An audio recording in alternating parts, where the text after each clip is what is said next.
K R ನಗರ ಸಂತ್ರಸ್ತೆ kidnap ಆರೋಪ ಪ್ರಕರಣಕ್ಕೆ ಸಂಬಂಧಪಟ್ಟಂತೆ ಹಲ್ಲೆಗೆಳೆದಿದ್ದಾರೆ ಭವಾನಿ. ತಮ್ಮ ಮೇಲಿರುವಂತಹ ಆರೋಪವನ್ನ ಭವಾನಿ ರೇವಣ್ಣ ಏನಿದ್ದಾರೆ ಕೊನೆಗೂ ಎಸ್ಐಟಿ ಅಧಿಕಾರಿಗಳ ತನಿಖೆಗೆ ಹಾಜರಾಗಿದ್ದಾರೆ. ಆದರೆ ತಮ್ಮ ವಿರುದ್ಧ ಬಂದಿರುವಂತಹ ಆರೋಪಗಳನ್ನ ಹಲ್ಲೆಗೆಳೆದಿದ್ದಾರೆ, ತಳ್ಳಿ ಹಾಕಿದ್ದಾರೆ.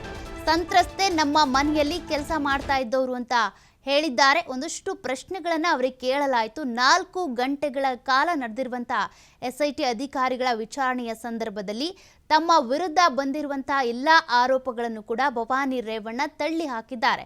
ನಾನು ಕಿಡ್ನಾಪ್ ಮಾಡಿಸಿಲ್ಲ, ಎಲ್ಲವೂ ಕೂಡ ನನ್ನ ವಿರುದ್ಧ ನಡೆದಿರುವ ಷಡ್ಯಂತ್ರ.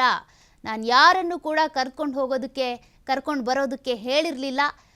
ಕಿಡ್ನಾಪ್ ಕೂಡ ನಾನು ಮಾಡಿಸಿಲ್ಲ. ನನಗೂ ಈ ಪ್ರಕರಣಕ್ಕೂ ಯಾವುದೇ ಸಂಬಂಧ ಇಲ್ಲ ಅಂತ ಭವಾನಿ ರೇವಣ್ಣ ಹೇಳಿರುವಂಥದ್ದು.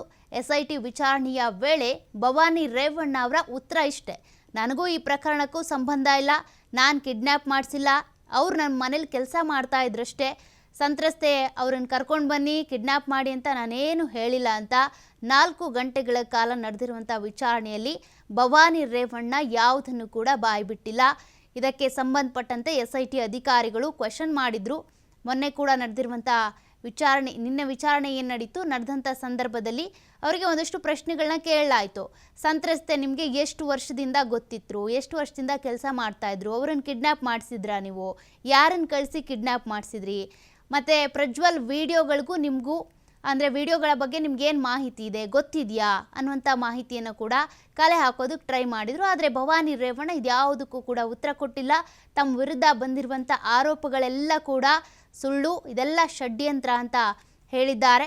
ಈಗಾಗಲೇ ಭವಾನಿ ರೇವಣ್ಣ ಕೇಸ್ನಲ್ಲಿ 2 ಆಡಿಯೋಗಳು ಸಿಕ್ಕಿದ್ದಾವೆ ಅಂತ ಕೂಡ ಎಸ್ಐಟಿ ಅಧಿಕಾರಿಗಳು ನ್ಯಾಯಾಲಯಕ್ಕೆ ಹೇಳಿದ್ದಾರೆ. ಇದಕ್ಕೆ ಸಂಬಂಧಪಟ್ಟಂತೆ FSLಗೂ ಕೂಡ ಆಡಿಯೋ ಕಳಿಸಿದ್ದೇವೆ ಅಂತ ಕೂಡ ಹೇಳಿದ್ದಾರೆ. ಅದು ರಿವೀಲ್ ಆಯಿತು ಅಂದರೆ ಇವರ ವಿರುದ್ಧ ಪ್ರಬಲವಾಗಿ ಸಾಕ್ಷಿ ಸಿಕ್ಕಂತಾಗುತ್ತೆ.